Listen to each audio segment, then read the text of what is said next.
ட்ரெண்ட்வுட்ஸ் மக்களுக்கு வணக்கம். இன்னைக்கு நம்மளோட ஷோல யாரை பத்தி பேச போறோம் அப்படின்னா இசைஞானி இளையராஜா பத்தி தான் பேச போறோம். இது வரைக்கும் நாம அவரை பத்தி பெரிய அளவுல இந்த வீடியோஸ்ல பேசினது கிடையாது. சோ இன்னைக்கு ஏன் அவரை பத்தி பேசுறோம் அப்படின்னா இன்னைக்கு அவரோட ஸ்பெஷல் டே. சோ தன்னோட 82வது பிறந்த நாளை ரொம்பவே கோலாகலமா இன்னைக்கு கொண்டாடிக்கிட்டு இருக்காரு இளையராஜா. சோ இளையராஜா அவர்களை பத்தி சொல்லணும் அப்படின்னா தொடர்ந்து 50 ஆண்டு காலமா சினிமாவுல ராஜாவா இருக்கக்கூடிய ஒரு மனிதர் அப்படின்னா அது இளையராஜா அவர்களை மட்டும்தான் நம்மளால சொல்ல முடியும். வேற யாருமே தொடர்ந்து அந்த அளவுக்கு முன்னணியில இருந்தது கிடையாது. தன்னோட இசை பயணத்தை அவர் எப்ப தொடங்கினாரோ அன்னையில இருந்து இன்னைக்கு வரைக்கும் இந்த இசையில ராஜாவா இருக்கக்கூடிய ஒரு மனிதர் தான் இளையராஜா. சோ அவருடைய உண்மையான பெயரே ராசையா தான். சோ எப்பவுமே ராஜாவா இருக்கணும் அப்படின்றதுக்காக அவங்களோட அம்மா அப்பா இந்த பேரை வச்சிருக்காங்க.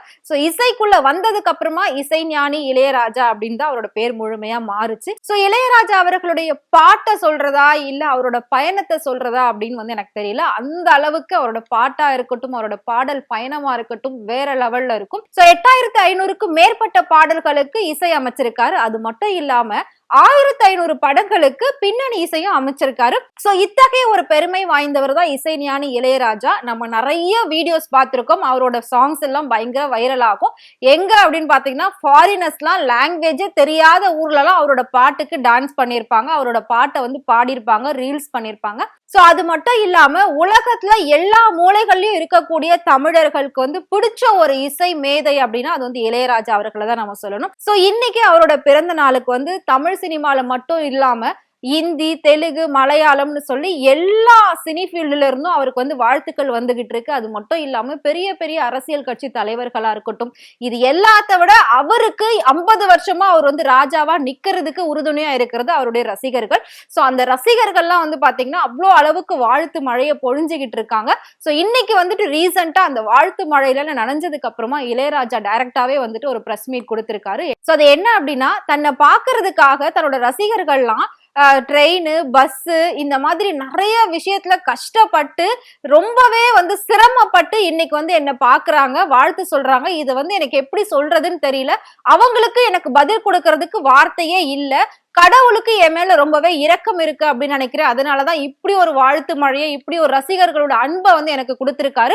சோ பல பேர் என்ன பாக்குறதுக்காக ஒரு வாரம் தூங்காமலாம் கஷ்டப்பட்டு இங்க வந்திருக்காங்கன்றது எனக்கு தெரியும். அது யாருன்னு எனக்கு தெரியும். சோ கண்டிப்பா இது எல்லாத்துக்குமே என்னோட கடைசி மூச்சு இருக்கிற வரைக்கும் நான் நன்றி கடனோட இருப்பேன். சோ ரசிகர்களை எப்பவுமே நான் மறக்க மாட்டேன். அவங்க இல்லைன்னா நான் இல்ல அப்படின்ற மாதிரி அவர் சொல்லியிருக்காரு. சோ இன்னைக்கு மக்களுடைய வாழ்க்கையில பாடல் அப்படிங்கிறது இன்றியமையாத ஒன்னாதான் இருக்கு. அது மட்டும் இல்லாம ஒரு பக்கம் சோகமா இருக்கட்டும், இல்ல இன்னொரு பக்கம் காதலா இருக்கட்டும், இல்ல ஒரு சந்தோஷமா இருக்கட்டும், இது எல்லாத்திலயுமே இளையராஜா அவர்களோட பாட்டு இல்லாம அந்த இடம் கம்ப்ளீட்டே ஆகாது. சோ ஒவ்வொரு மனிதரோட வாழ்க்கையில அவரோட பாட்டு கண்டிப்பா ஒரு முக்கியத்துவம் வாய்ந்ததா இருக்கும். சோ நிறைய நடிகர் நடிகைகளே அவங்களோட பாட்டை இப்ப ரீமிக்ஸ் எல்லாம் பண்ணி அதுக்கப்புறம் தான் அந்த படமும் அந்த பாட்டு அந்த நடிகர் அந்த நடிகைகள் எல்லாம் பயங்கர ட்ரெண்ட் ஆகிட்டு இருக்காங்க.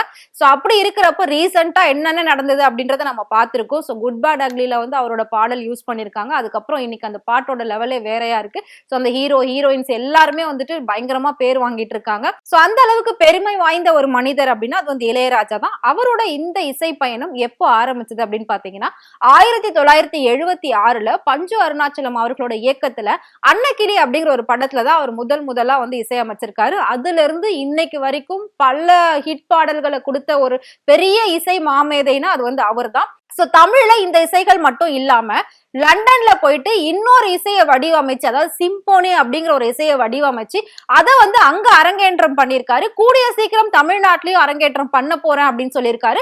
அந்த அரங்கேற்றத்துக்காக மு.க. ஸ்டாலின் அவர்கள் வெயிட் பண்றதாவுமே சொல்லி ட்விட்டர் போட்டிருந்தாங்க. சோ இந்த மாதிரி விஷயங்கள் எல்லாமே இசையில அடுத்தடுத்து என்னென்ன பண்ணணும்னு அவர் யோசிச்சுட்டே இருப்பாரு போல இருக்கு. சோ அதனாலதான் இந்த அளவுக்கு இசை ஞானியா இருக்காரு. சோ ஒட்டுமொத்த இசையமைப்பாளர்களுக்குமே ஒரு தலைவன், ஒரு ராஜா அப்படின்னா நம்மளோட இசைஞானி மட்டும்தான். சோ அவர் பாத்தீங்கன்னா இப்போ தமிழ்நாட்டுல இருக்கக்கூடிய ஒரு சில இடங்கள் எல்லாம் சூஸ் பண்ணி அங்கெல்லாம் மியூசிக் கான்சர்ட் பண்ணணும் அப்படின்னு அவர் யோசிச்சிருக்காரு. அப்படி யோசிக்கும் போது நிறைய விஷயங்கள் அவருக்கு தடையா இருந்திருக்கு. சோ கொஞ்ச நாள் முன்னாடி பண்ணணும் அப்படின்னு சொல்லி யோசிச்சிருக்காரு. அந்த நேரத்துல தான் பாகிஸ்தான் இந்தியா போர் நடந்தது. சோ அதனால வேண்டாம் அப்படின்னு சொல்லி தள்ளி போட்டிருந்தாரு. சோ இப்ப புதுவை, கோயம்புத்தூர் இந்த மாதிரி ஏரியால பண்ணணும் அப்படின்னு சொல்லி சூஸ் பண்ணிருக்காரு. ஆனா இப்ப எல்லா இடத்துலயும் மழை ரொம்ப அதிகமா இருந்துகிட்டு இருக்கிறதுனால சோ மியூசிக் கான்சர்ட் தள்ளி போகும் பண்ணுமா அப்படின்னு சொல்லி அவரோட ரசிகர்கள் எல்லாம் கேள்வி கேட்டாங்க. ஆனா கண்டிப்பா மியூசிக் கான்சர்ட் நான் பண்ணுவேன், பண்ணாம விட மாட்டேன். ஆனா நீங்க எல்லாம் மழையில நனையாம உங்களோட சேஃப்டியை பார்த்து அதுக்கான ஒரு டேட்டை பிக்ஸ் பண்ணி நான் சொல்றேன். சோ கண்டிப்பா என்னோட இசை மழையில தான் நீங்க நனையணுமே தவிர வெளியில இருந்து வர மழையில நீங்க நனைய கூடாது. அதுக்கான எல்லா ஏற்பாடுகளையும் நான் செஞ்சுட்டு இருக்கேன். சோ தொடர்ந்து என்னோட இசையை உங்ககிட்ட நான் கொடுத்துக்கிட்டே இருப்பேன். நீங்க எங்களுக்கு முழு அன்பையும் ஆதரவையும் கொடுங்க, எனக்கு அதுவே போதும் அப்படின்ற மாதிரி ரொம்பவே பெருந்தன்மையா நெகிழ்ச்சியா பேசியிருக்காரு. இது எல்லாத்தையும் விட இன்னொரு முக்கியமான விஷயம் நான் வந்து சொல்ல போறேன். என்ன அப்படின்னா, சோ உண்மையிலே பாத்தீங்கன்னா இளையராஜாவோட பிறந்த நாள் ஜூன் 3ஆம் தேதி தான். ஆனா அவரே வந்துட்டு ஜூன் 2ஆம் தேதி மாத்தி வச்சுட்டாரு. ஏன் அப்படின்னா, முன்னாள் முதலமைச்சர் மு கருணாநிதியோட பிறந்த நாள் வந்து ஜூன் 3, அது நம்ம எல்லாருக்குமே தெரியும். சோ அவர் மேல வச்சிருந்த ஒரு அன்பாலையும் அவருக்கு செய்யற ஒரு மரியாதை நிமித்தமாவும் தன்னோட பிறந்த நாளை ஒரு நாள் முன்னாடி கொண்டாடுங்க அப்படின்னு சொல்லி ரசிகர்களுக்கும் சொல்லி அவரும் அதையே ஃபாலோ பண்ணிட்டு இருக்காரு. ஆனா உண்மையான அவரோட பிறந்த தேதி அப்படின்னு பார்த்தோம்னா ஜூன் 3 தான். ஆனா அவர் வந்து இன்னைக்கே கொண்டாடுறாரு. இதுலயே தெரியுது அவர் எந்த அளவுக்கு கலைஞரை வந்து நேசிக்கிறாரு, எந்த அளவுக்கு அவர் மேல ஒரு மரியாதை வச்சிருக்காரு அப்படின்னு சொல்லி. சோ ஒட்டுமொத்த இந்தியா, ஒட்டுமொத்த உலகமே இசை ஞானி மேல வச்சிருக்கு அப்படின்னு சொல்லலாம். சோ அதுக்கான ஒரு விஷயம் தான் இது. சோ 82வது வருஷம் பிறந்த நாள் கொண்டாடக்கூடிய இசை ஞானி இளையராஜா அவர்களுக்கு எங்க டீம் சார்பாகவுமே வாழ்த்துக்களை தெரிவிச்சுக்கிறோம். சோ பாடல்களுக்கு உயிர் இருக்கணும். சோ இசை ஞானி இல்ல அப்படின்னா அந்த பாடல்களுக்கு உயிரே இருந்திருக்காது. சோ உயிர் கொடுத்த ஒரு மா மனிதர் அப்படின்னா அது நம்மளோட இசை ஞானி மட்டும்தான். சோ அவருக்கு வந்து இந்த நேரத்துல நாங்க வாழ்த்து தெரிவிச்சுக்கிறோம். அது மட்டும் இல்லாம சோ உங்களுக்கு இளையராஜா கிட்ட எந்த பாட்டு ரொம்பவே பிடிக்கும் அப்படிங்கறத மறக்காம எங்களுக்கு கமெண்ட் பாக்ஸ்ல சொல்லுங்க. இதே மாதிரி நிறைய சினிமால நடக்கக்கூடிய நிறைய சினிமா நடிகர் நடிகைகளை பத்தின சுவாரஸ்யமான விஷயங்கள், உண்மையான விஷயங்கள் டே பை டே அப்டேட் உங்களுக்கு தெரியணும்னு நினைச்சீங்கன்னா மறக்காம ஃப்ரெண்ட்வுட் சேனலை ஃபாலோ பண்ணிக்கோங்க.